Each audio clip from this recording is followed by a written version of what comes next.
This is worse than we expected. Things are about to get really bad. But what does this mean for crypto and Bitcoin?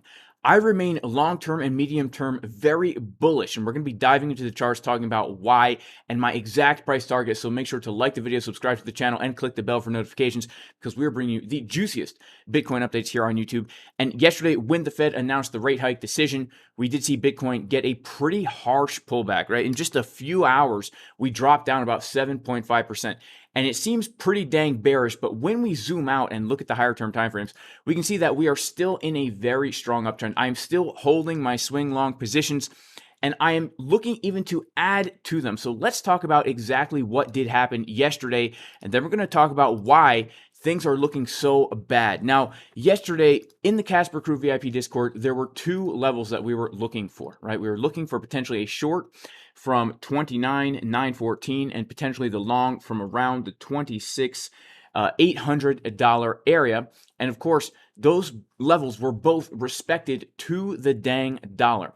And when we look at this, guys, we have to acknowledge the fact that we are simply just trading in a sideways range. There is no reason to get overly bearish on the Bitcoin price yet until we start to lose some key levels of support. Now, by the way, if you want to join the Casper Crew, where every single day we give our levels, we give our trade setups, we do 3 live streams a day, you can go to patreon.com/Jason Casper. Also, to take advantage of trading on ByBit with 0% limit fees, go ahead, click the link in the description in the pinned comment, because those fees can really cut into your profits, especially if you're scalping on lower term time frames. It's a really good deal for people who know how to trade. Also, if you deposit $100, you get a month free of the Crypto Fusion trading bot. In addition, if you want to learn this, guys, we do have today is literally, I think, in the next 3 hours, where you can get the 20% discount on the trading courses if you use the coupon code JUICYDiscount.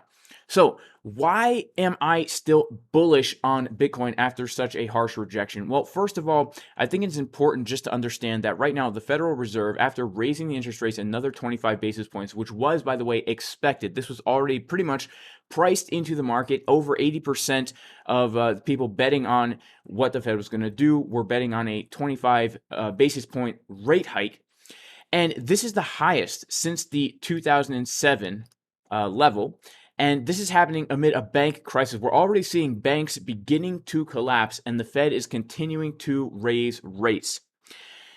As these banks are collapsing, the Fed is providing liquidity, providing money to these banks. Essentially, there is money now that the Fed has somehow. It's not QE, they say. It's not quantitative easing. They're not printing money, but somehow when we look at the Fed balance sheet, the past year of raising rates, they basically undone about 50% of that in the past 2 weeks by essentially bailing these banks out. The Fed and other central banks are providing liquidity to these failing banks. And the Fed right now is burning the candle from both ends of the candlestick. They're continuing to raise rates to try and fight inflation, which is causing these banks to fail. And now they're basically undoing their rate hikes by providing liquidity back to these banks. And it doesn't take a genius to understand that this system is thoroughly unsustainable. Eventually, this thing is going to have to come crashing down. And this is one of the main reasons why I remain so bullish on Bitcoin in the long term. Because when we take a look at what is happening on these higher term timeframes, a few things are very, very clear. Okay. When we look at the weekly time frame, we can see that we are clearly in bullish market structure with bullish divergences that have been printing on the weekly time frame since December. And when we look at this chart, there is absolutely nothing bearish about it. We are making higher lows and higher highs. We have seen about $200 billion flow into crypto in the past 2 weeks. And I do believe that we are going to see more of what we've been seeing with these banks going down. I do not believe we are out of the woods. I think things are going to get much, much worse. And when that happens, we're going to start to see people fleeing from fiat into cryptocurrency. And I think the charts are also bearing witness to this fact. Now, I've been saying for a long time that the Fed is going to start pivoting very soon. In fact, if you go back and listen to what JP said yesterday, he basically said, we're going to stop raising rates, but we're going to maybe have a harder policy, or I forget the exact wording that he used, but he basically said we're not going to keep raising rates. So the Fed is already admitting that a pivot is in the future. But when we look at these higher term timeframes, my belief is that the technicals will always precede the fundamentals. When we're looking at a chart, it will always tell us what the fundamental news is going to be in the future, right? And in the past, The bottom for Bitcoin has always happened when we come down to the 786, 886 fib, printing the bottom signal on market Cipher B. And when we look at Bitcoin right now, we can see that we are printing what very well may be just a bullish deviation below the old 2-year range right here.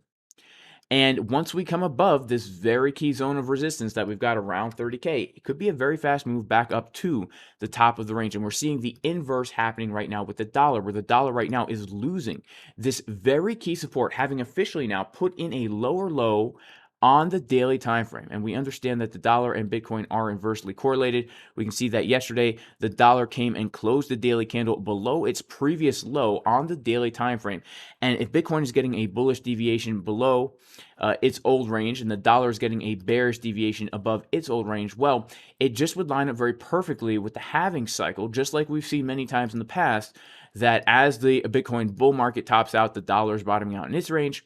As a Bitcoin bear cycle is bottoming out, the dollar is topping out in this little deviation, now coming back into the range. So this is, in my opinion, very, very key. And look, as somebody who is looking to accumulate Bitcoin for the next bull run, I look at whatever happens here as an opportunity to continue to accumulate. I've been longing Bitcoin literally since 15.5. I bought on spot at 15.5, had a limit order set. I entered a long that we gave in the Casper Crew VIP Discord at 15.5, and I still am going to maintain my bullish bias. Here are the key levels that we need to be aware of, because there is a chance that we do see more downside based on some of these bearish divergences on the daily time frame. However, when we look at the weekly, when we look at the 4-hour, we are still seeing bullish signs. Market structure is absolutely king right now. And so if we want to be prepared for how to trade this price action, then we need to be looking purely at the market structure. So if we turn back on some key levels here, we can see